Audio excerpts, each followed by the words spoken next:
I never believed in ghost stories, not really. I mean, sure, I'd sit around a campfire like anyone else and listen to some urban legend about a vanishing hitchhiker or a woman in white.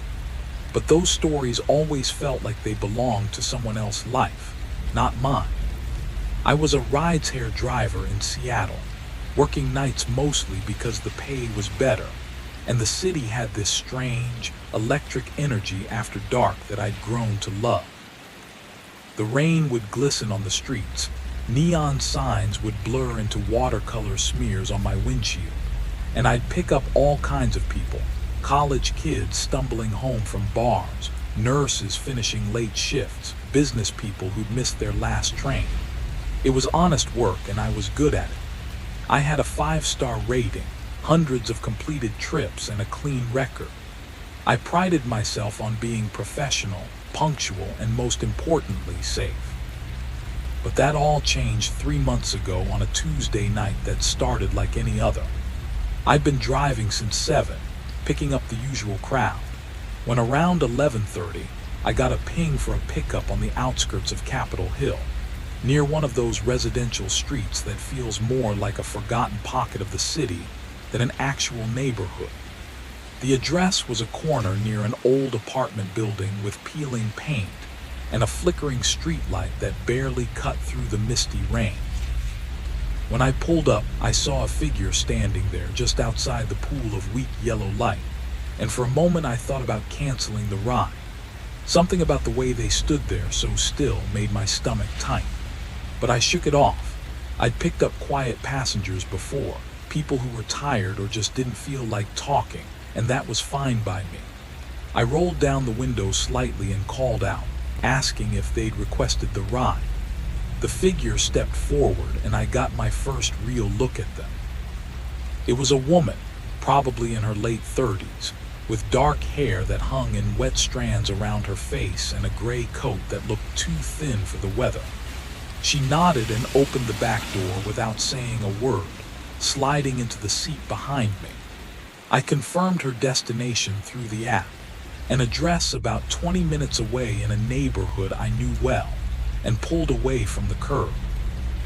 The first few minutes were silent, which wasn't unusual, but there was something about the silence in the car that felt different, heavier somehow.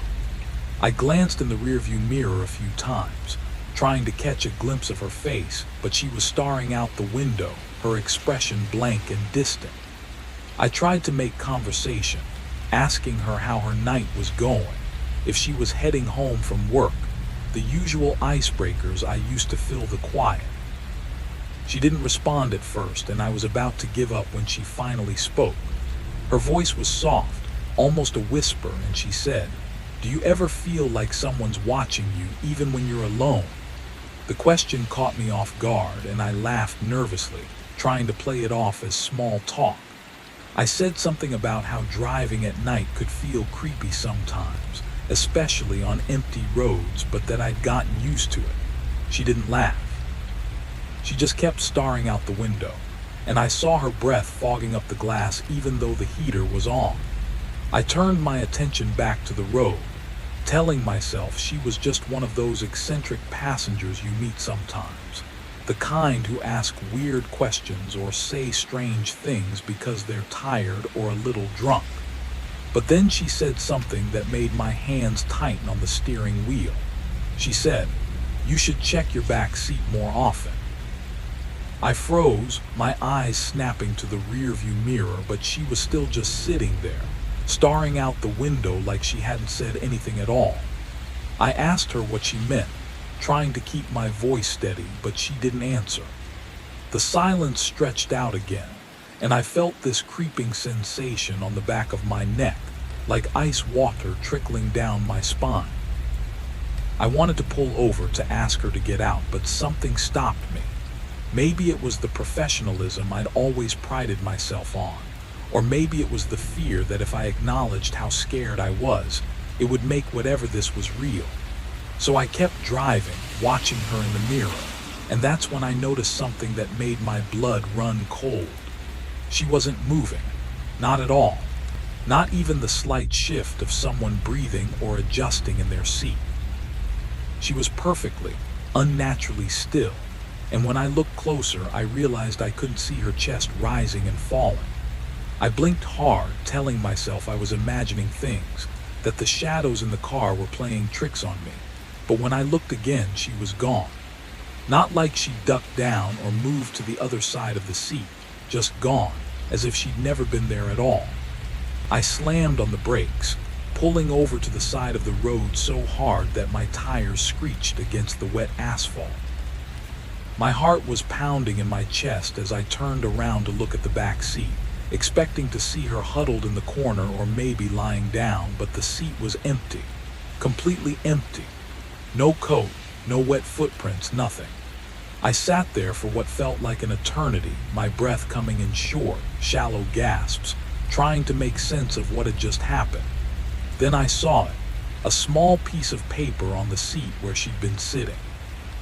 My hands were shaking as I reached back and picked it up, unfolding it slowly. The handwriting was neat, almost childlike, and the message was simple. The real passenger never leaves.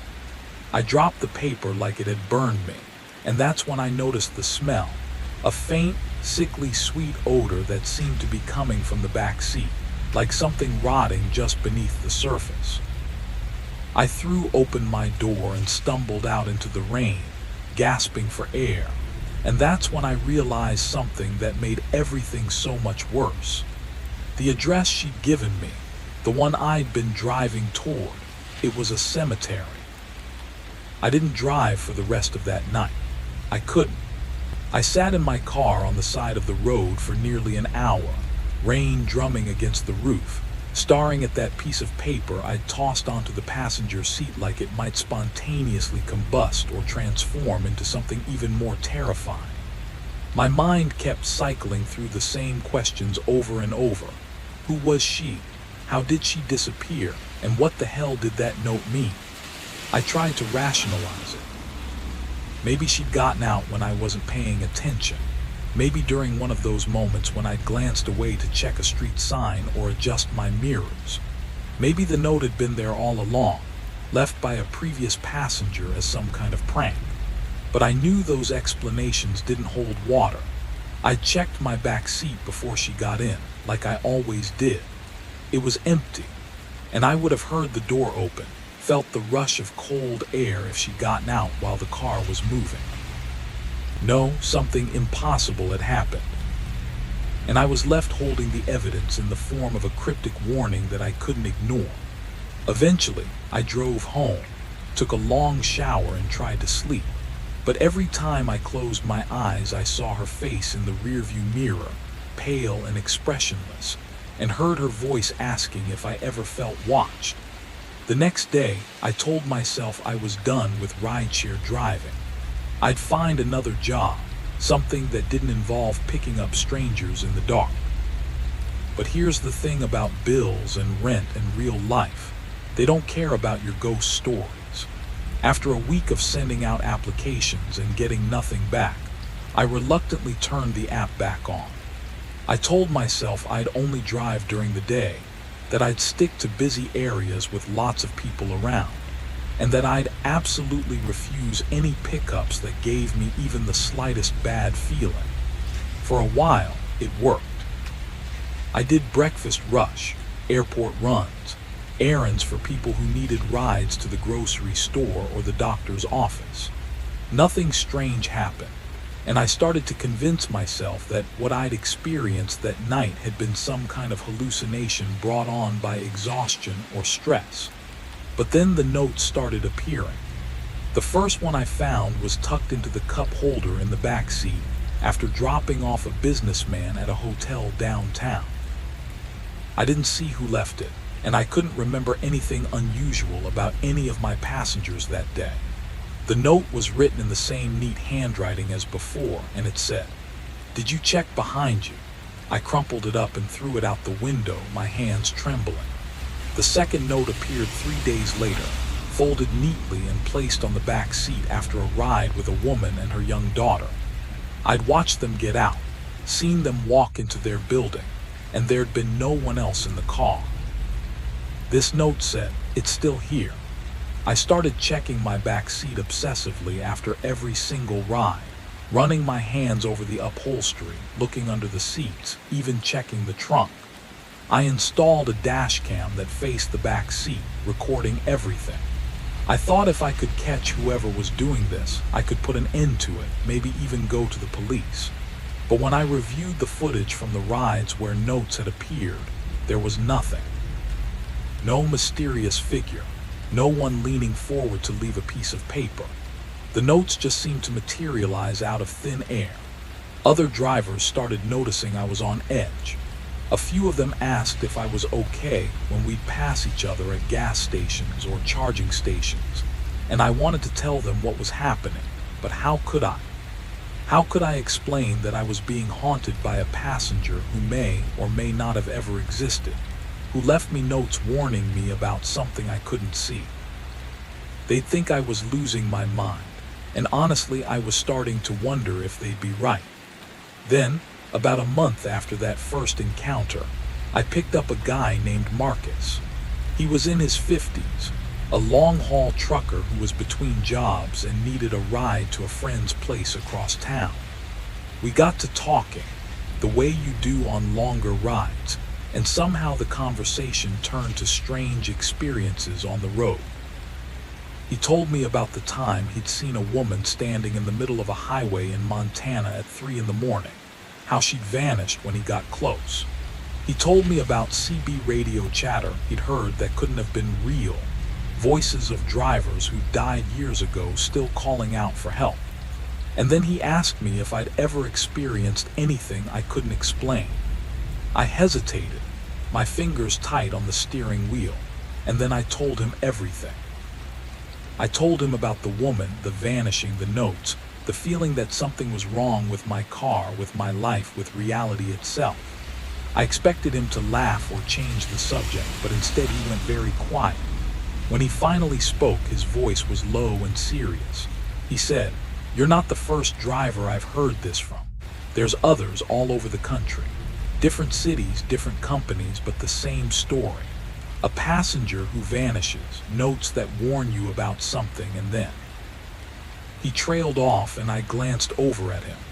"Then what?" He looked at me and I saw genuine fear in his eyes. Then the accident started. Marcus explained it to me in fragments, pieces of a puzzle that drivers had been sharing in online forums and late-night phone calls. Whispers passed between people who spent their lives on the road and had seen things that defied explanation. He told me about a woman in Phoenix who picked up a vanishing passenger and found notes in her car for weeks afterward, always with the same warning about the real passenger. She'd ignored them, chalked it up to pranks or her own paranoia, until one night she was driving home after her shift and her brakes failed on a steep hill. She survived barely, but her car was totaled, and she swore she felt hands on the steering wheel in those final seconds before impact, hands that weren't hers, pulling the wheel toward the guardrail instead of away from it.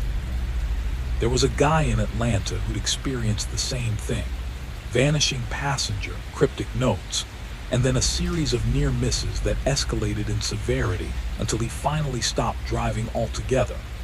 A multi-car pileup that he walked away from without a scratch while everyone around him was injured or killed. He claimed he saw her in the rearview mirror during the crash, the woman from his first ride, sitting in the back seat and smiling. And there were others, Marcus said, drivers who hadn't been so lucky. Accidents that were ruled as driver error or mechanical failure. But the people who knew, who'd heard the stories, they understood what had really happened. The pattern was always the same. The vanishing passenger appeared, the notes started coming, and then the accidents followed, each one worse than the last, until either the driver stopped driving for good or something terrible happened. I felt sick listening to him talk, my mind racing through every ride I'd taken since that night, every close call in traffic, every moment when my car had felt just slightly off. like the steering was heavier than it should be, or the brakes took a fraction of a second longer to respond. Marcus pulled out his phone and showed me a forum thread, dozens of posts from drivers across the country, all describing similar experiences. Some of them had photos of the notes they'd received, and my blood ran cold when I saw that the handwriting was identical to the notes I'd been finding in my car. The same neat, childlike script, the same ominous warnings. Someone had even posted a theory about what was happening, suggesting that the vanishing passenger was some kind of entity that attached itself to drivers, feeding on fear and causing accidents as a way to collect souls or satisfy some unknowable hunger. It sounded insane, like something out of a bad horror movie. But I couldn't deny what I'd experienced, what I was still experiencing. When I dropped Marcus off, he gave me one last piece of advice. He said, "Whatever you do, don't ignore the warnings. The notes are trying to tell you something, even if it doesn't make sense yet. And whatever you do, don't look in the back seat when you feel like someone's there. That's when it gets you." I wanted to ask him what he meant by that, but he was already out of the car, walking toward his friend's house without looking back. I sat there for a moment, the engine idling, and then I drove home in silence, my eyes flicking to the rearview mirror every few seconds, terrified of what I might see. That night, I went through all the notes I'd kept, spreading them out on my kitchen table and trying to find some pattern or hidden message. The real passenger never leaves.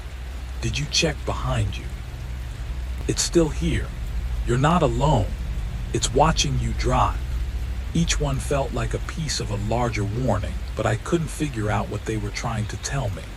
I started researching, digging through old newspaper articles and accident reports, looking for any mention of vanishing hitchhikers or strange deaths involving rideshare drivers. What I found made my skin crawl.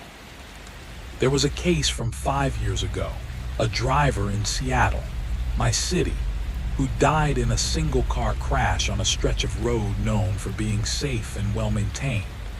The police report said he'd swerved to avoid something in the road, but there was no evidence of any obstacle.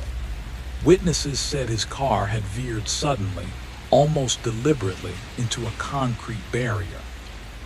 His name was David Kao, and when I found his old social media profiles, I saw posts from the weeks before his death where he'd mentioned strange things happening during his rides. Passengers who didn't talk, who seemed off somehow. He'd even posted a photo of a note he'd found in his car, and my heart nearly stopped when I saw it. The handwriting was identical to mine. Same message. The real passenger never leaves.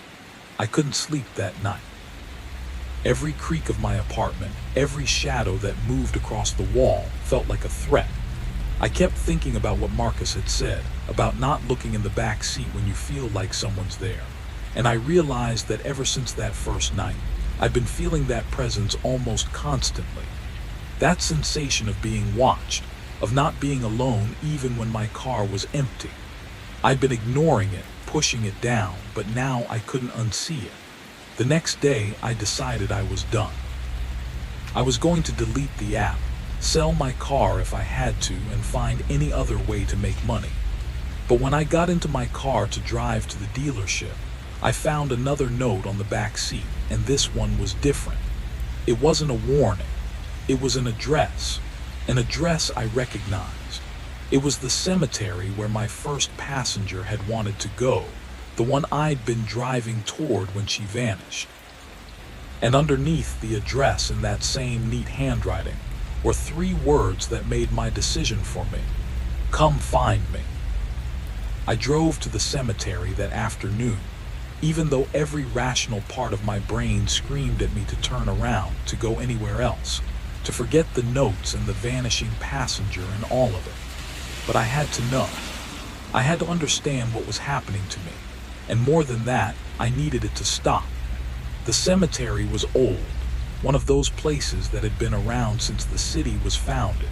with weathered headstones leaning at odd angles and trees so thick they blocked out most of the sunlight.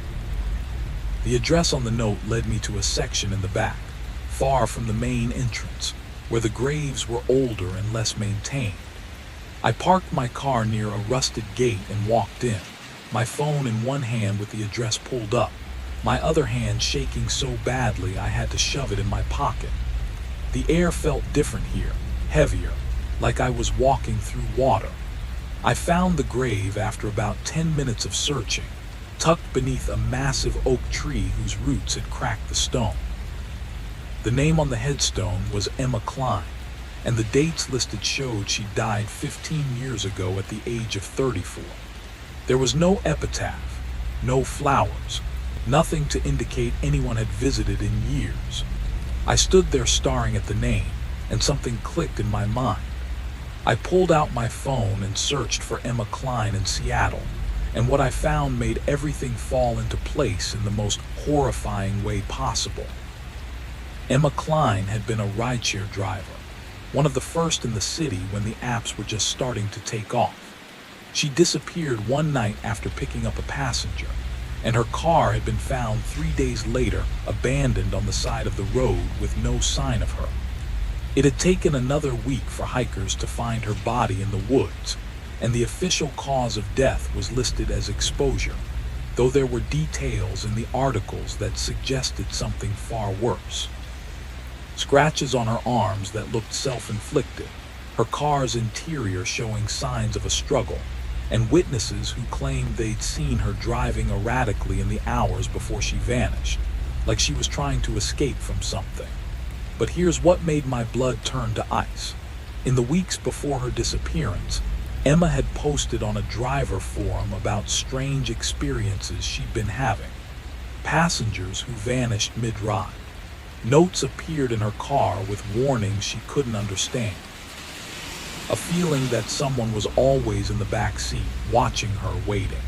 She'd reached out for help, asking if anyone else had experienced the same thing, and the responses had been dismissive, people telling her she was stressed or imagining things. The last post she'd made was 2 days before she disappeared, and all it said was, "It's not a passenger. It's something that pretends to be one, and I think it's trying to make me crash." I stumbled back from the grave, my heart pounding so hard I thought I might pass out. Emma hadn't been the first, and I wasn't going to be the last. This thing, whatever it was, moved from driver to driver, city to city, hitchhiking through lives and leaving destruction in its wake. It appeared as a passenger, planted itself in the back seat, and then slowly drove its victims toward death, either through accidents or through the kind of psychological torment that Emma had experienced. The notes weren't warnings from some benevolent spirit. They were part of the game, part of the torment, breadcrumbs leading us toward the same fate.